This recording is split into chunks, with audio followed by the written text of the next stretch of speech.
To fight poverty, we must define it and be able to measure it. Poverty is multidimensional.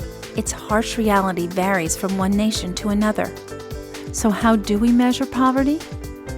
We begin by creating a measure of well-being. This shows us the differences in the quality of life across an entire population. Well-being comes from many different things: how much we earn, where we live, what we eat, how much we eat, the things we acquire and use every day, whether we go to school or not, or see a doctor when we are sick. All of these contribute to the quality of life. Consumption and income are two broad categories that do not show all of the dimensions of poverty, but are useful as indicators of well-being. To collect this data, a country will survey many different segments of the population. From the collected data, a range of consumption and income can be created. People with the highest well-being are shown to the far right. They enjoy many goods and services in a wide variety of forms. Those with the lowest well-being are shown to the far left. They have access to limited goods and services. To compare this data, monetary values are usually assigned. There is a point at which the level of income and consumption becomes insufficient to support a good quality of life. Researchers use statistical methods to define that point, which is called the poverty line. The poverty line divides the poor from the non-poor.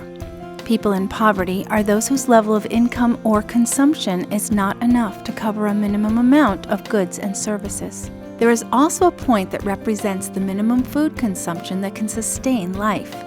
That is the extreme poverty line. These points will differ from one country to the next because the circumstances change from country to country.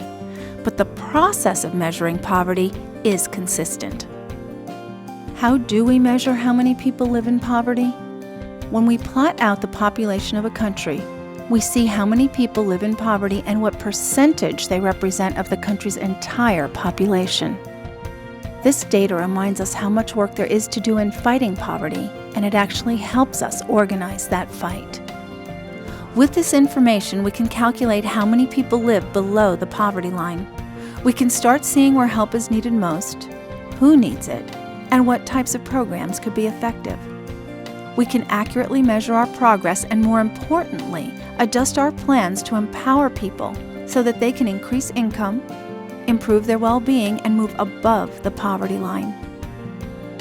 So these are not just numbers. They are critical tools in the fight against poverty. That's how we measure poverty and why. Learn more.